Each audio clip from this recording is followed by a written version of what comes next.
Running backs. All right. We got a lot of names. Jamie's running back list is sleepers. Samaje Perine, Antonio Gibson. We'll stop right there because they're drafted somewhat similar. Who would you rather have, Perine or Gibson? I'd rather have Gibson in PPR, Perine in 9.5. I'll take Perine and all. Yeah, but it's interesting, Jamie, because you think Gibson has more catches than Perine. I feel like people expect a lot of catches from Perine. Yeah. All right.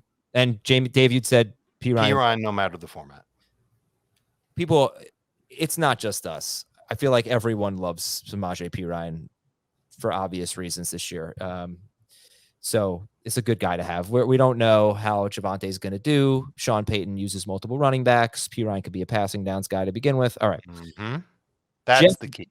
Jeff Wilson, Rashawn Johnson, Tank Bigsby, and Jalen Warren are 4 other sleepers for Jamie. Jeff Wilson, Rashawn Johnson, Tank Bigsby, and Jalen Warren. Is Wilson in a different type of class because he might have a bigger role than those guys without any injuries or anything like that? It's hard to say because I think you need to see multiple backs in Miami. So while Jeff Wilson might be the leader in terms of touches, it could be 12 touches per game. So they're going to use A-Chain, they're going to use Mostert. It's going to be frustrating for us, but Miami, they get these guys healthy. Now the question becomes is what happens if Mostert gets hurt? Last year he only missed 1 game, but Wilson's got as much upside as anybody that you'll find with a late round pick, just given his chance to be lead rusher on a very good team. As far as Rashawn Johnson, Tank Bigsby, and Jalen Warren, who are you taking first? Rashawn. Tank. I think I might take Warren. I really want to see the Steelers offense again and see what happens. I was very surprised at how involved Warren was. They went out there wanting to throw the ball.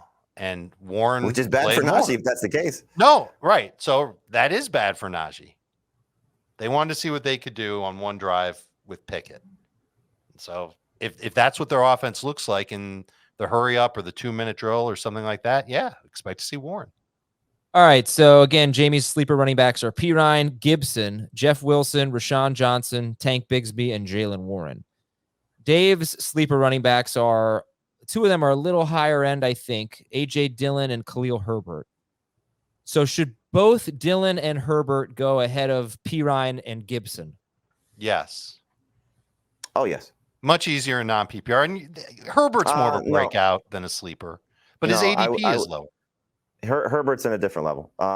Dillon is also at a different level than these guys, but I would take in PPR Gibson and Perine over him. I mean, Herbert, Dave's got Herbert on here because his ADP is 100th. So Dillon, I wonder what it is since the weekend.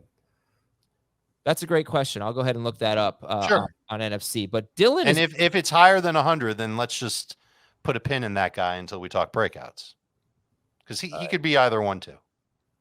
Khalil Herbert is 94th. All right.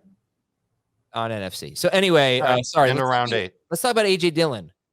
Is he, gosh, he really was not good last year. No, but he scored the touchdowns. Those short yardage touchdowns all went to him. Yeah. Almost none went to Aaron Jones. And he can still catch the ball. And the original thought before training camp started was that this was going to be a Packers team that would run the ball a ton. Now I'm backing off of that because I think Jordan Love is going to actually be halfway decent. And that still will create opportunities for Dillon, but he's sharing the ball, less carries to go around, but short yardage opportunities with gigantic upside if Aaron Jones misses time. From weeks 2 through 11, AJ Dillon went 10 games without scoring a touchdown and didn't score double-digit PPR fantasy points in any of those 10 games. So then he scored a touchdown in 5 of his last 6 games. So can we throw, at least in a full PPR league, the touchdown-dependent label on AJ Dillon? 100%. I think you throw that on him in any league. I guess the good thing about him is similar to Tony Pollard last year, but not as good. If Aaron Jones gets hurt, I know that's the whole thing. Yeah, it's good. It's good. I think. And where were we drafting that guy last year? Who, Pollard? No, Dillon.